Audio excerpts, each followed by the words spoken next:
Okay. Hello students,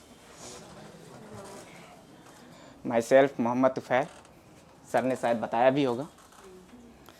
मुझे बस 10-15 minute मिले हैं आप लोगों को बताने के लिए कि जर्नी कैसे स्टार्ट हुई और कहाँ पे फिनिश हुई। वैसे तो किसी की लाइफ को इतने शॉर्ट में बताना मुमकिन नहीं है, लेकिन फिर भी मैं कोशिश करता हूँ आपको 15 मिनट में बताने की। तो मेरी लाइफ की जर्नी जो है आईआईटी के लिए जो स्टार्ट हुई थी वो 2015 से स्टार्ट हुई थी, जब सर मेरे पास आए थे पहली बार। मुझे उससे पहले इल्म नहीं था कि आईआईटी होता क्या है। आईआईटी के बारे में कोई जानकारी नहीं थी। बस ये था पढ़ रहे हैं, किस लिए पढ़ रहे हैं ये कुछ नहीं पता था। सर आए, इन्होंने एक मुद्दा दिया, एक एम दिया, फिर उस पर काम करने के लिए प्रेरणा दी। लेकिन सर के पास जाने में मुझे बहुत दिक्कत हो रही थी। पहली दिक्कत ये थी कि मुझे कोचिंग से नफ़रत थी। होता ये था कि मैं जिस भी कोचिंग में जाता था ना, वहाँ के टीचर मुझे संतुष्ट नहीं कर पाते थे, क्योंकि मेरे सवाल ऐसे होते थे कि या तो टीचर को नहीं समझ में आते थे या तो वो मुझे बेवकूफ़ समझते थे। दो ही बातें हो सकती थी। तो सर के पास भी मैं जा नहीं रहा था। फिर सर ने 2-3 बच्चों से कहलवाया कि जाओ भाई तुफ़ैल को लिवा के आओ, किसी भी तरीके से मेरे पास लेके आओ एक बार। तो मैंने कहा ठीक है, अच्छा आते हैं। तो फिर मैं एक दिन गया, सर की 1 क्लास ली, 2 क्लास ली। फिर सर ने जो है धीरे धीरे जो है मुझे मोटिवेट करना स्टार्ट करना। क्या बोला वो बताओ। वो वाला डायलॉग। क्लास से पहले क्या बोला वो पूरी चीज़ बताओ। सर को मैंने ये बोला था, जो मैंने पहले बताया, सर को ये बोला था कि क्लास में कि सर देखिए मुझे कोचिंग करना बिल्कुल भी पसंद नहीं है। तो सर आपने क्या बोला बताइए। मैंने ये बोला कि कोचिंग क्यों नहीं पसंद है। तो मेरा जवाब था उस टाइम पे कि लोग मुझे संतुष्ट नहीं कर पाते हैं। तो मैंने ये कहा था कि अगर मैं संतुष्ट कर पाऊंगा तो पढ़ोगे मेरे साथ। तो फिर मेरा जवाब था हाँ। और फिर यही हुआ, क्योंकि जितने टीचर अब तक मुझे मिले थे वो उस तरीके से पढ़ा ही नहीं रहे थे। मेरी फिजिक्स और मैथमेटिक्स बहुत स्ट्रांग थी इंटर तक।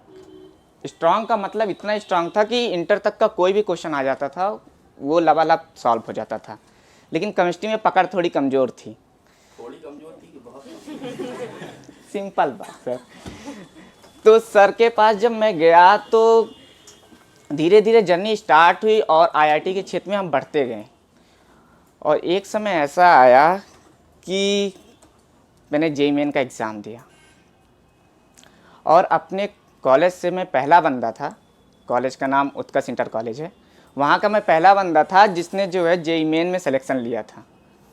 लेकिन जेईई मेन में इंटर के साथ, हाँ इंटर के साथ मेरे साथ और भी पढ़ रहे थे, लेकिन उन्होंने ऐसा नहीं किया था। तो हुआ ये कि सर ने बोला कि तुम और आगे जाओ, केवल जेईई मेन से काम ना चलाओ, तुम्हें आगे बढ़ने के लिए मैं मोटिवेट करूँगा। लेकिन मेरे घर की फाइनेंशियल प्रॉब्लम बहुत ज़्यादा थी।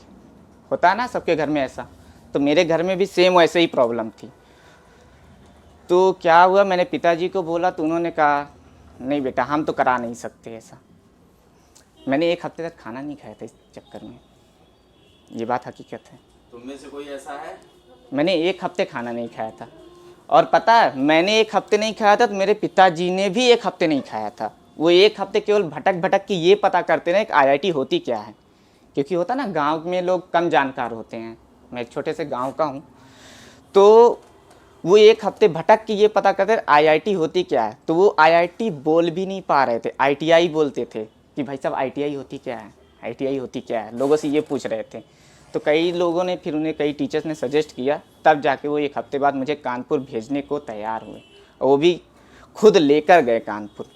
और फिर जो है सर मुझे वहाँ पे जो है एडमिशन वगैरह सर ने करवाया। और पैसे की बात थी तो सर ने ही पैसे दिए थे, मेरे पिताजी ने पैसे नहीं दिए थे। ठीक है। तो फिर हमने जो है वहाँ पे तैयारी की। लेकिन ये हुआ तैयारी करते टाइम एक टाइम ऐसा आता है कि लगता है कि नहीं भाई अब तो नहीं होगा। लगता है ना तुम लोगों को भी कभी कभी कि नहीं होगा। एग्ज़ाम के पहले बहुत ज़्यादा हो जाता है सर पे ये। तो सेम प्रॉब्लम मेरे साथ भी हुई। फिर मैंने सर को कॉल किया, मैंने कहा सर केमिस्ट्री जो है अभी भी सुधर नहीं रही मेरी, कुछ कीजिए। सर का एग्ज़ाम था, लेकिन सर फिर भी सब कुछ छोड़ छाड़ के अपना मेरे पास आए और 2 हफ्तों तक मेरे साथ रहे। 2 हफ्ते में पूरी केमिस्ट्री इन्होंने कवर कराई। और उस बार फिर मैंने जो है जेईई मेन का एग्ज़ाम दिया और उसमें जो है क्लियर हुआ फिर से जेईई मेन। और फिर जो है मैं एडवांस के एग्ज़ाम के लिए बैठा। जो मेरी सबसे स्ट्रॉन्ग सब्जेक्ट था फिजिक्स, वही मेरा 3 नंबर से रुक गया। एडवांस में जो होता है वहाँ पे बच्चों का इस तरीके से सिलेक्शन होता है कि फिजिक्स, केमिस्ट्री और मैथ तीनों में पास होना पड़ता है। तो केवल फिजिक्स जो है 3 नंबर से रुक गया। तो उस समय भी मैं बहुत उदास हुआ, लेकिन सर ने कहा कोई बात नहीं, एडमिशन ले लो। तब जो है मुझे जो है बायोलॉजी और मैथ दोनों से बराबर का प्यार है। बस बायोलॉजी में ये वाला प्यार है कि वो मुझे प्रैक्टिकली पसंद है, और मैथ जो है मुझे थ्योरेटिकली और प्रैक्टिकली दोनों पसंद है। तो फिर मैंने जो है बायो इंजीनियरिंग चूज़ की और आज मैं NIT अगरतला में हूँ। बहुत ज़्यादा खुश भी हूँ, दिख भी रहा होगा।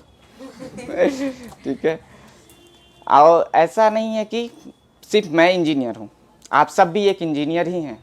अगर आप डॉक्टरी के लिए आए हैं तो डॉक्टर भी किसी इंजीनियर से कम नहीं होता है। बस फ़र्क इतना होता है कि हम सब जो है निर्जीव जीवों के साथ काम करते हैं, आप सब सजीव जीवों के साथ काम करते हैं।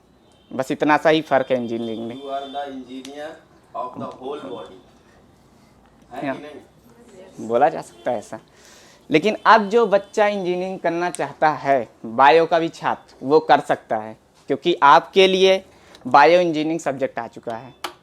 उसमें आप इंजीनियरिंग कर सकते हैं, जैसे मैं कर रहा हूँ। ठीक है, बस इतनी छोटी सी जर्नी रही है। और आज मैं सर से मिलने के लिए केवल आया था, मुझे पता नहीं था कि मुझे यहाँ भी आना पड़ेगा। सर मुझे बस उठा के लेके चले आए और मैं यहाँ पे आके बैठ गया। अगर किसी को कुछ पूछना हो तो पूछ सकता है।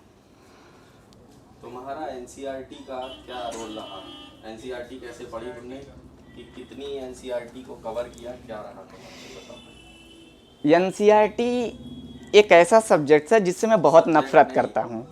एक ऐसी बुक, हाँ, ऐसे बोला जा सकता है, जिससे मैं बहुत नफरत करता हूँ। आज भी उतनी ही करता हूँ जितनी पहले करता था। होता यह था कि क्योंकि NCERT की जो लैंग्वेज लिखी गई वो मुझे बिल्कुल समझ में नहीं आती थी। एक तो मैं हिंदी मीडियम का छात्र, और हम लोगों की इतनी मोटी मोटी बुकें पढ़ने की आदत रही है, और वो इतनी सी, तो मुझे वो समझ में नहीं आती थी। और मैं अगर उसको हिंदी में लेके पढ़ता था तो उसमें इतनी प्योर हिंदी लिखी गई, इतनी प्योर हिंदी है कि मैं तो क्या केमिस्ट्री का टीचर भी नहीं समझ सकता कि वो क्या लिखा गया है, या मैथ का भी टीचर नहीं समझ सकता, फिजिक्स का भी नहीं। तो क्या होता था कि मैं पढ़ता ही नहीं था। NCERT मैंने कभी छुई नहीं। लेकिन ये बात भी सही है कि NCERT के बिना जो है नीट में या IIT में सिलेक्शन लेना भी मुश्किल है, क्योंकि हम लोगों की यूपी बोर्ड की किताबें भले ही इतनी मोटी होती हैं, दिक्कत ये होती है मोटी किताबें देख के बच्चे डर जाते हैं। तो लेकिन NCERT पतली है तो उसे आप आसानी से कवर कर सकते हैं। और मैं आपको जो है 100% दावे के साथ कहता हूँ कि केमिस्ट्री का जो पेपर होता है, चाहे वो नीट का हो चाहे जो है जेईई मेन का हो, NCERT की लाइन ही छप के आती है, एकदम डिक्टो। मतलब शब्द तक चेंज नहीं करते हैं। आप सब भी जो है, मुझे उम्मीद है कि NCERT अच्छे से कवर करेंगे और उसे पूरा करेंगे। क्या हम ये कह सकते हैं कि पूरे साल या हमने 2 साल बार बार कहा कि NCERT पढ़ो और NCERT पढ़ो, NCERT पढ़ो, और तुमने अपनी नफरत की वजह से NCERT को फॉलो नहीं किया, तो क्या ये कह सकते हैं कि अगर NCERT पढ़े होते तो शायद एडवांस में सिलेक्ट हो जाते? देखिए, एडवांस में सिलेक्शन की जो बात रही वो मेरी फिजिक्स से रुकी थी। तो फिजिक्स में भी तो NCERT फिजिक्स की जो NCERT आती है वो उतनी ज़्यादा लेवल तक नहीं गई हुई है। मैंने खुद पढ़ी है, पूरा तो नहीं पढ़ा है, क्योंकि यूपी बोर्ड की फ़िज़िक्स की इतनी मोटी मोटी 2 बुकें होती हैं, वो मैंने कवर की है।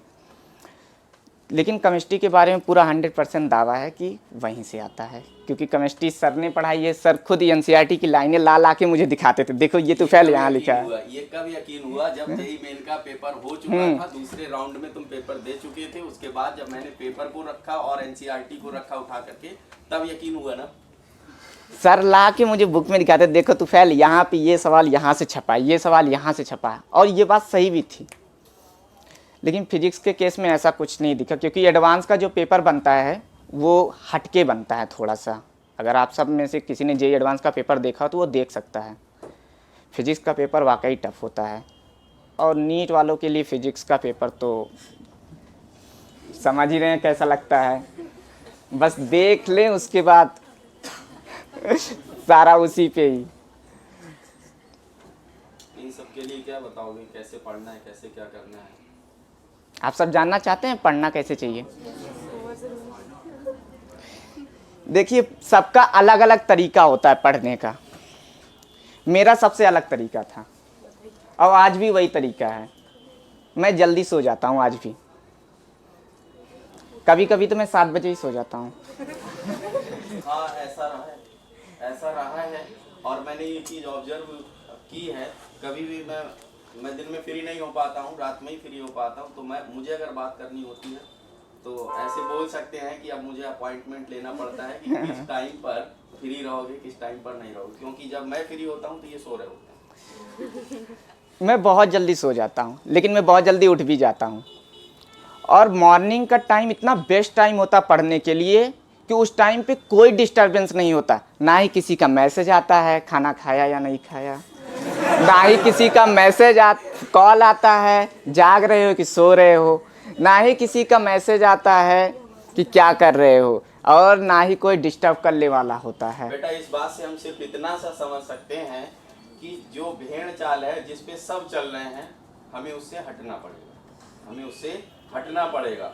रात को तो सभी सो रहे हैं, तो हमें क्या करना है, थोड़ा सा अलग टाइम में, जब सब लोग डिस्टर्ब हो रहे होते हैं हम उस टाइम में सो रहे हैं, और जब सब सो रहे होते हैं उस टाइम में हम पढ़ रहे हैं। आज भी मेरी टाइमिंग उठने की है 2 से 3 के बीच में। आज भी मैं इसी के बीच में उठता हूँ, 2 से 3 के बीच में। हम 2 से 3 के बीच में सोते हैं। मैं इसी टाइमिंग में तब भी उठता था, आज भी उठता हूँ। एनआईटी में होने के बावजूद भी इसी टाइमिंग में उठता हूँ मैं। एक होती ना हैबिट, ऐसा कह सकते हैं मैं हैबिट का शिकार हूँ एक। तो इसी टाइमिंग पे उठता हूँ, सुबह खुद से चाय बनाता हूँ। वो टाइमिंग इतनी शांत टाइमिंग होती है ना, मैं बता रहा हूँ, अगर आप कुछ भी पढ़ना चाहते हैं क्लियर हो जाता है एकदम तरीके से। अगर आपको प्रूफ चाहिए तो मैं प्रूफ भी दिखा सकता हूँ अभी के अभी। देखिए, आप जब शाम के टाइमिंग पे पढ़ने बैठते हैं तो होता क्या उस टाइमिंग पे, आपका दिन भर का पूरा काम शाम को आपको आके परेशान करता है कि यार उससे बोला था मिलने के लिए, अभी तक मिल नहीं पाया, यार उसको ले जाके वो देना था, अभी दे नहीं पाया मैं। मतलब दिन भर का टेंशन जो उसी शाम के टाइम पे चलता है जब हम खाली बैठते हैं। लेकिन जब एक बार नींद से उठ जाते हैं हम सुबह की टाइमिंग पे, तो क्या होता है, वो सब खत्म हो जाता है। We have a new mind. तो हम उस न्यू माइंड से वर्क करते हैं। एक नया मस्तिष्क होता है हमारे पास, एक नई सोच होती है, एक नई विचारधारा होती है उस टाइम। तो उस नई विचारधारा से काम करने का जो मज़ा होता है ना, वो मुझे नहीं लगता कि सुबह के अलावा और कोई टाइम होगा। तो morning time is the best time. और दूसरी बात ये है पढ़ने के लिए कि आपको क्या पढ़ना है ये सेलेक्ट कर लिया कीजिए। क्योंकि मैंने कई बच्चों को देखा है, वो बस बुक उठाते हैं, यार चलो कुछ भी पढ़ लेते हैं, बस पढ़ना स्टार्ट कर देते हैं। कुछ भी ऐसा नहीं करना है। एक पर्टिकुलर टॉपिक सेलेक्ट कीजिए, चाहे वो सोते समय सेलेक्ट कर लीजिए या उठने के बाद सेलेक्ट कर लीजिए, लेकिन कर लीजिए। तब आपका जो माइंड का क्लियरेंस होगा ना, वो बहुत ही पर्टिकुलर होगा। और जैसे ही आप एक टॉपिक सेलेक्ट करके पढ़ना स्टार्ट करेंगे, वो टॉपिक भी आपको क्लियर होता चला जाएगा। ठीक है। और मैं तो ये कहता हूँ, मैंने जो फॉलो किया था, मैंने ये फॉलो किया था, जो उस दिन पढ़ाया जाता था मैं वही उठ के सुबह पढ़ता था। और जब मैं क्लास में जाने वाला होता था, उसके जस्ट 5 मिनट पहले मैं जितना पढ़ाया होता था ना, वो सब देख लेता था 5 मिनट में। तो इससे ये होता है कि जो टीचर पढ़ाने वाला होता है वो चीज़ें और भी ज़्यादा क्लियर होने लगती हैं। तो ये जो है स्ट्रेटजी मैंने अपनाई थी, आप भी अपना सकते हैं। और जब मैं कर सकता हूँ तो आप सब क्यों नहीं कर सकते? आप सब तो मुझसे ज़्यादा स्टेबल भी हैं। मुझे लगता है कि इसमें से कोई भी गरीब घर से तो नहीं होगा शायद, अगर होगा भी तो उतना गरीब नहीं होगा। ठीक है। तो आप सब भी कर सकते हैं। You can do, so wake up and do. उठो और करो, इसके सिवा आपके पास कुछ नहीं है। और किसी को कुछ पूछना है? पहले जो मैथ में उतना मतलब अच्छा नहीं हो, जैसे बहुत देखो लास्ट के मंथ में कैसे तैयारी करें? मैथमेटिक्स से जब तक आप प्यार नहीं करेंगे तब तक आप उसको सीख नहीं सकते पूरे तरीके से। और उससे प्यार करने का सबसे बढ़िया तरीका है आप उसको रोज खोल के देखिए एक बार, और उसमें जो है आप क्वेश्चंस को मत देखिए, क्वेश्चंस के पीछे का जो रीजन होता है ना उसको तलाशने की कोशिश कीजिए, तब जाके आपको एक एक क्वेश्चन जो है 100% क्लियर होगा। और एक बार जो है क्वेश्चंस के पीछे का रीजन क्लियर हो गया ना, तो चाहे वो आईआईटी का एग्जाम हो, चाहे जेईई मेन का हो, चाहे एनडीए का हो, चाहे एसएससी का हो, चाहे आईएएस का हो, चाहे गेट का हो, सब क्लियर हो जाएगा एक बार।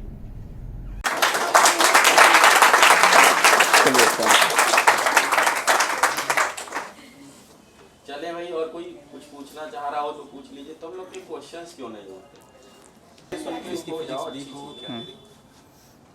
फिजिक्स में भी सेम कॉन्सेप्ट का ही होता है। कह रहे हैं फिजिक्स अगर वीक है तो क्या किया जाए। फिजिक्स जो लगाई जाती है वो कॉन्सेप्ट के बेसिस पे होता है, फिजिक्स को क्वेश्चन के बेसिस पे नहीं तोड़ा जा सकता है। फिजिक्स के कॉन्सेप्ट देखो फिर क्वेश्चन देखो। क्वेश्चन में जो होता है थोड़ा सा नया कॉन्सेप्ट, हर बार हर क्वेश्चन आता है तो हर नया कॉन्सेप्ट लेके ही आता है, लेकिन वो जो नया कॉन्सेप्ट होता है वो हमारे पुराने कॉन्सेप्ट से रिलेट करता है। तो आप जो है कॉन्सेप्ट देखिए, क्वेश्चन देखिए, फिर से जो है कॉन्सेप्ट देखिए और फिर वही क्वेश्चन कीजिए, सॉल्व हो जाएगा। तो इस तरीके से आप जो है फिजिक्स के क्वेश्चन को आसानी से डील कर सकते हैं। अच्छा, ये एक बात आप सब सीख लीजिए, क्वेश्चन पूछना बहुत ज़रूरी है, क्योंकि अगर आप नहीं पूछेंगे ना, सर को तो यही लगेगा सबको तो सब आ रहा है, मैं तो अच्छा हूँ ही, पढ़ा तो रहा हूँ, सब समझ रहे हैं। लेकिन अगर सब समझ रहे होते हैं तो सोचो अभी तुम्हारी संख्या मुझे लगता है 50+ के आसपास होगी यहाँ पे, तो 50+ का सिलेक्शन नहीं हो जाता नीट में या मेन में। इसका मतलब तो है ना कहीं गैपिंग है आपके और सर के बीच में। उस गैपिंग को ढूंढिए और फिलअप कीजिए, क्योंकि मेरे और सर के बीच में जो गैपिंग थी वो भी ऐसे ही कुछ थी। लेकिन मैं क्या करता था, संडे को या जिस दिन मेरा छुट्टी होता था उस दिन मैं सर के साथ पूरा दिन रहता था। उस गैपिंग को ढूंढिए और फिलअप कीजिए।